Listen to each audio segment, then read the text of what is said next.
నమస్తే, welcome to hot popcorn debate.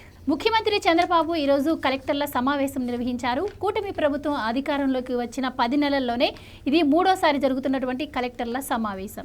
అయితే collector అంటే డాబు దర్పం కాదు, ప్రజలకు దగ్గరగా ఉండాలి అని చెప్తూనే కూటమి ప్రభుత్వం తీసుకొచ్చినటువంటి అభివృద్ధి సంక్షేమ ఫలాలు ప్రజలకు అందుతున్నాయో లేదో కలెక్టర్లు ఎప్పటికప్పుడు పర్యవేక్షణ చేసుకోవాలి అని కూడా ఆయన దిశానిర్దేశం చేసినటువంటి పరిస్థితి మనం చూస్తున్నాం. మరి జగన్మోహన్ రెడ్డి 5 ఏళ్ల పాలనలో ఒకే ఒకసారి కలెక్టర్ల సమావేశం నిర్వహించారు, అది కూడా ప్రజావేదిక కూల్చివేత కోసం. ఈ రోజు జరిగినటువంటి కలెక్టర్ల సమావేశంలో చాలా కీలక సూచనలు కలెక్టర్లకు చేసినట్టు తెలుస్తోంది.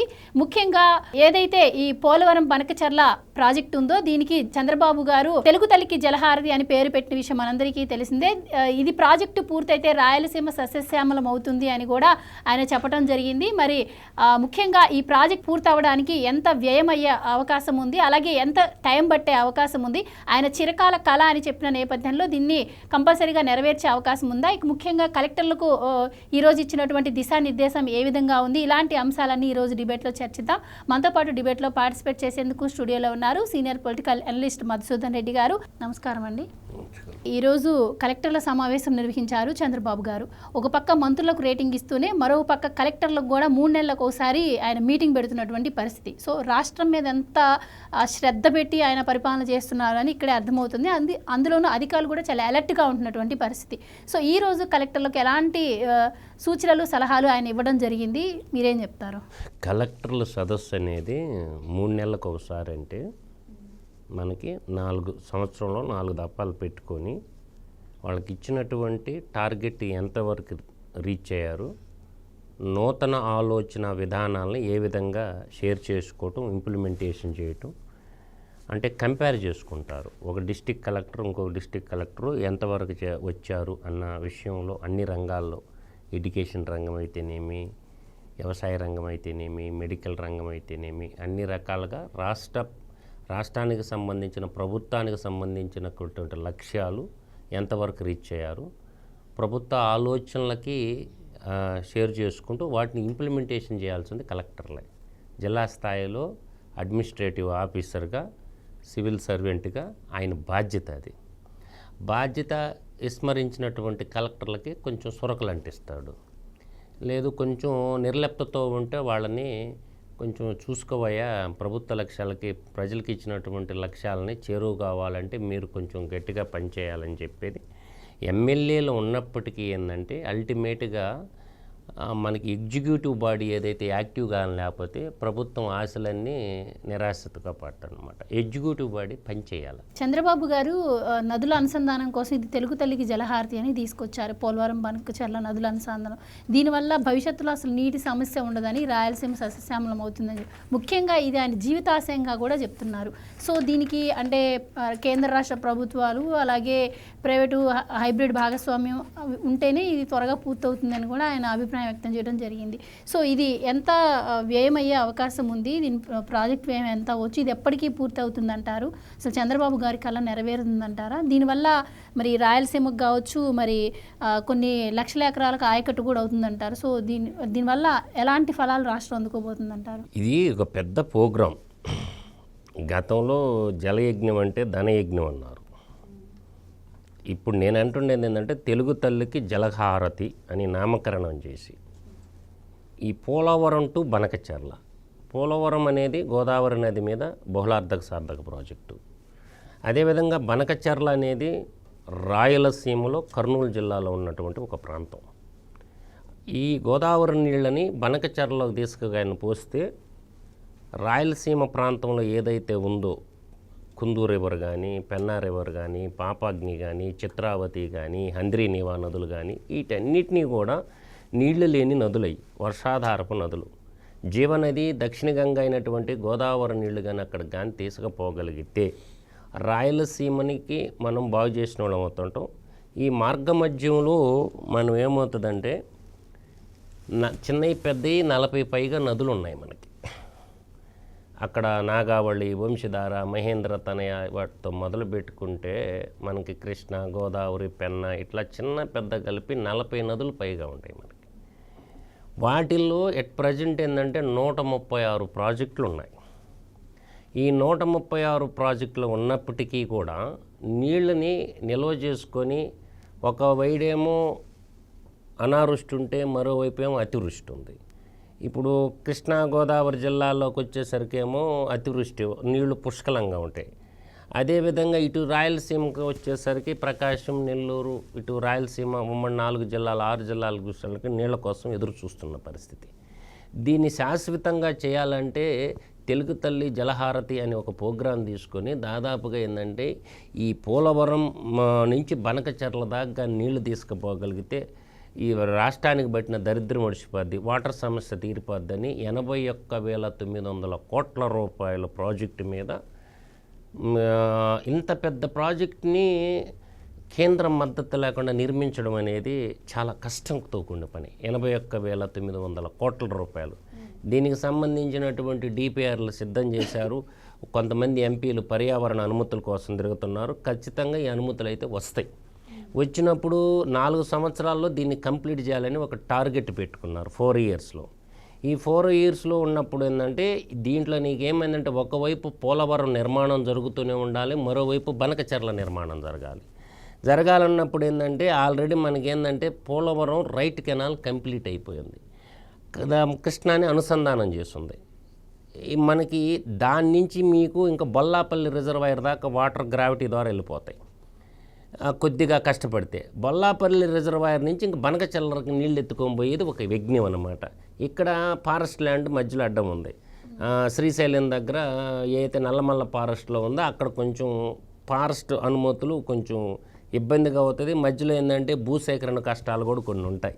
భూములు అంత ఆషామాషిగా ప్రభుత్వానికి రైతులు భూములు ఇస్తారని అనుకుంటే కొంతమంది పోయి అంటే పొలిటికల్ మోటివేషన్ కూడా దీంట్లో ఉంటుందన్నమాట. ఏదన్నా మధ్యలో మనం ఎందుకు ఇవ్వాలా, ఈ ప్రాజెక్టు ఆపాలనుకున్న వాళ్ళు పోయి కోర్టులో కేసేస్తారు. ఆ కోర్టులో జడ్జిమెంట్ వచ్చేసరికి ఏమవుద్దంటే పుణ్యకాలం కాస్త గడిచిపోద్ది. కాబట్టి ప్రభుత్వం కూడా ఆలోచన చేయాలంటే ఇంత పెద్ద యజ్ఞం లాంటి తెలుగు తల్లికి జలహారతి అనే ఈ ప్రాజెక్టు నామకరణం చేయటం కాదు, దీనికి ఏదన్నా భూసేకరణలో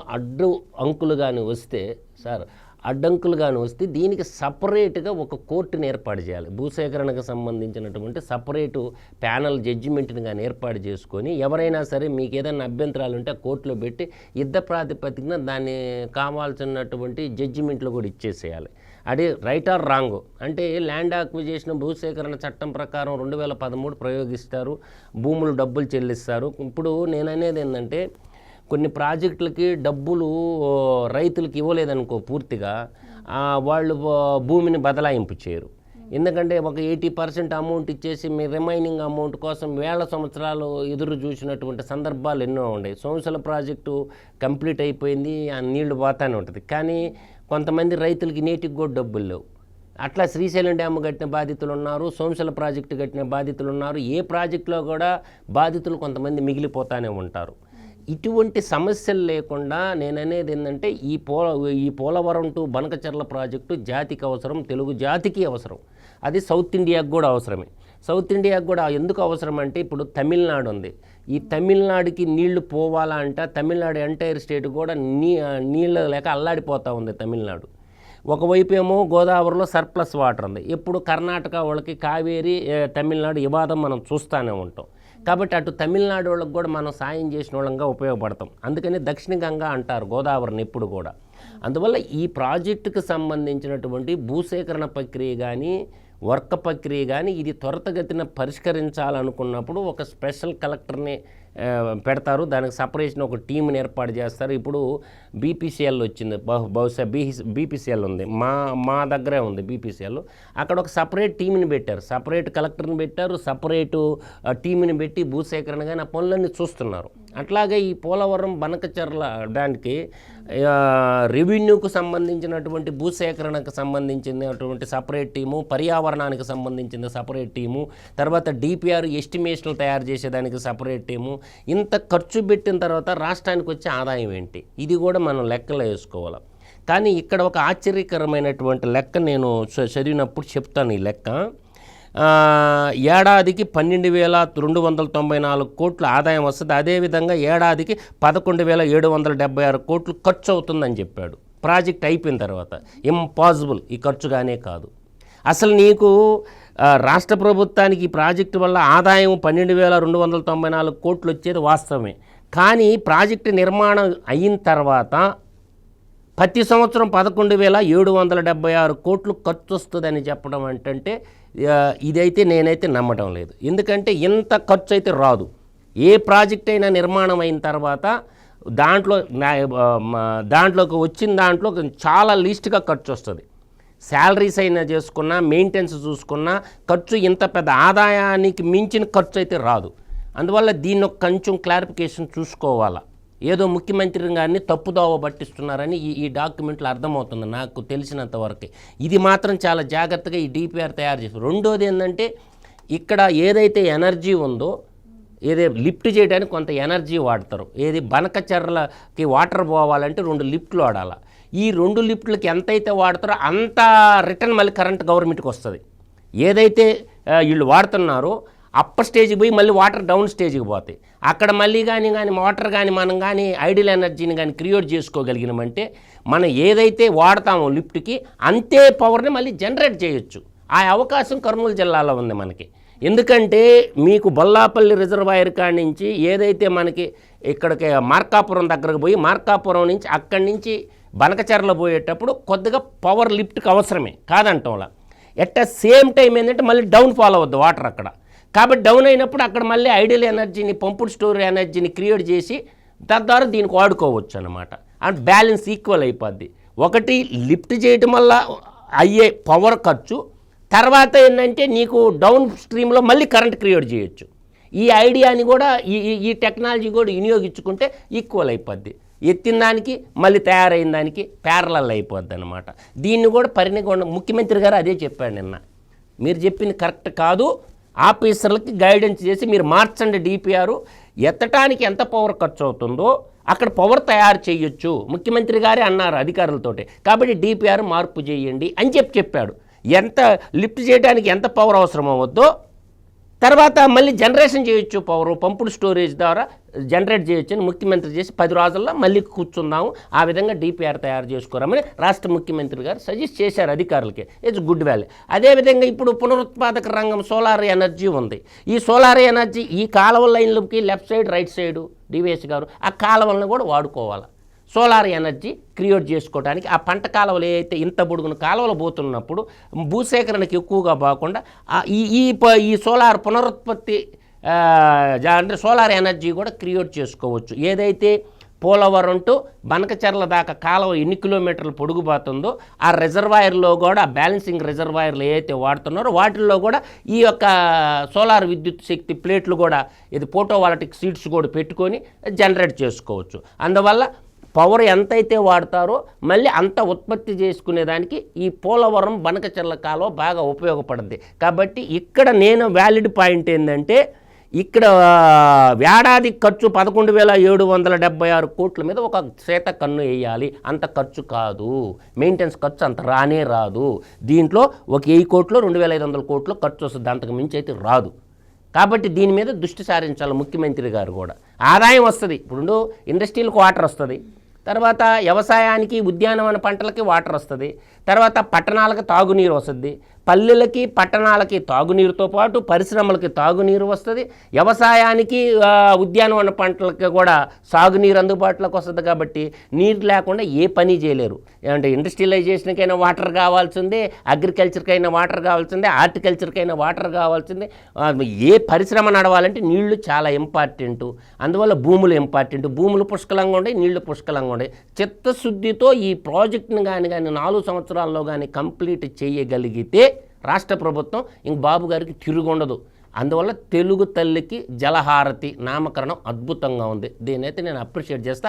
ఈ ప్రాజెక్టు కనకదుర్గమ్మ దయ వల్ల, ఏడుకొండలవాడి దయ వల్ల, పరిపూర్ణంగా శ్రీశైల మల్లికార్జున స్వామి దయ వల్ల కంప్లీట్ కావాలని మనసా వాచ కర్ణ కోరుకుంటున్నా. ఇప్పుడు తెలంగాణ వాళ్ళ బాధ ఎట్టుందంటే మొగుడు కొట్టినందుకు కాదంట, అత్త నవ్వినందుకు బాధ వేసిందంట. ఇప్పుడు మీరెట్ట కట్టుకున్నారు ఒక ప్రాజెక్టు 1,00,000 కోట్లు పెట్టి కాళేశ్వరం, తెలంగాణ ప్రజల్ని గోదాట్లో ముంచిండ్రు. ఆడేం చేసిండు, పోలవరాన్ని గోదాట్లో ముంచిండు. ఈడేం ముక్కోడు, ఆడేం తెక్కోడు.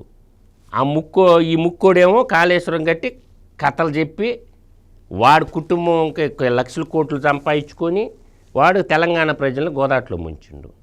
ఆడ తిక్కోడు ఏం చేసిండు, పోలవరాన్ని గోదాట్లో ముంచి ఆంధ్రప్రదేశ్ను గోదాట్లో ముంచిండు. కాబట్టి నేననేది 136 ప్రాజెక్టుల్లో ఈ తెలుగు తల్లికి జలహారతి అని నామకరణం చేసిందంటే 2 నిమిషాల్లో చెప్పేస్తా ప్రాజెక్టుల పేర్లు. 2 నిమిషాల్లో. డివేష్ గారు, గొళ్ళకమ్మ ప్రకాశం జిల్లా, కుందేరు కర్నూలు జిల్లా, తర్వాత మహేంద్ర తనయ శ్రీకాకుళం జిల్లా, మూసి, సగిలేరు, ఇట్లా గౌతమి, లోవర్ కృష్ణ, తుంగభద్ర, బియ్యం డ్రైను, గోదావరి, బుడమేరు, నగరి, మళ్ళీ ఇక్కడ పెన్నేరు, ఇట్లా చెప్పుకుంటూ మనం వచ్చేసరికి చాలా ఉన్నాయన్నమాట. చెయ్యూరు కానీ, వేగవతి కానీ, నాగావళి కానీ, తర్వాత నీకు మున్నేరు కానీ, ఇట్లాంటి ప్రాజెక్టులు అన్నీ కూడా సస్యశ్యామలం అవుతాయి. ఈ విధంగా 136 ప్రాజెక్టులు ఉన్నాయి. ఈ 136 ప్రాజెక్టులు జలకళలను సంతరించుకుంటాయిగా. ఈ 136 ప్రాజెక్టుల్లో నీళ్లు ఉండటం వల్ల భూగర్భ జలాలు పెరగతాయిగా. భూగర్భ జలాలు పెరగటం వల్ల పంటలు పుష్కలంగా పండుతాయిగా. ఒకవైపు రెన్యూబుల్ ఎనర్జీ ద్వారా 24/7 పవర్ ఇవ్వడానికి ప్రభుత్వం చేస్తుందిగా. At the same time water ఉండటం వల్ల పంటలు పుష్కలంగా పండుతాయిగా. దానికి ఇప్పుడు ఫుడ్ ప్రాసెసింగ్ యూనిట్లు స్టార్ట్ చేస్తారుగా. పంటలు పండేటప్పుడు ఫుడ్ ప్రాసెసింగ్ యూనిట్లు కూడా వచ్చేస్తాయిగా. అందువల్ల ఏంటంటే రాష్ట్రం యొక్క సర్వతోముఖాభివృద్ధికి మనం చేయాల్సిన పనులు చేయకుండా ఊరక ఏంటంటే నేనిచ్చానంటే చిల్లర ఎదజల్లటం కాదు. చైనా సామెతే కరెక్టు. ఇది చేపలు పట్టడం నేర్పియాలి ప్రజలకి. చేపల కూర వండి నోట్లో పెట్టకూడదు. ప్రజలకు డబ్బులు ఇచ్చేస్తే రాష్ట్రం బాగుపడిపోద్దా? ఎన్ని రోజులు పంచతావు? కొండైనా రోజు ఒక రాయి తీసేస్తే తరిగిపోద్ది. సంపదను సృష్టించి తద్వారా పంచడంలో తప్పు లేదు, కానీ ఉన్నదంతా దానం చేసేస్తూ నువ్వు పోయి వల్లకాళ్ళు నిద్రపోతావా ఏంది? వల్లకాడులాగా రాష్ట్రాన్ని ఏర్పాటు చేశాడు. కాబట్టి నేననేది ఏంటంటే ప్రభుత్వం కూడా ఆలోచించాల్సింది, ఒకవైపు జల వనరులు పుష్కలంగా ఏర్పడిన తర్వాత, పంటలు బలంగా రైతులు పండించిన తర్వాత ఫుడ్ ప్రాసెసింగ్ ఇండస్ట్రీస్ మీద కూడా ఫోకస్ చేయాలా. నియోజకవర్గానికి ఒక ఫుడ్ ప్రాసెసింగ్ యూనిట్ కూడా ఏర్పాటు చేసుకోవాలా. కాబట్టి ఫుడ్ ప్రాసెసింగ్ యూనిట్లు కొంచెం నత్తనడక కాకుండా వాటి మీద కూడా ముఖ్యమంత్రి గారు దృష్టి సారించాలి, ఫుడ్ ప్రాసెసింగ్ యూనిట్ల మీద కూడా. Thank you so much sir.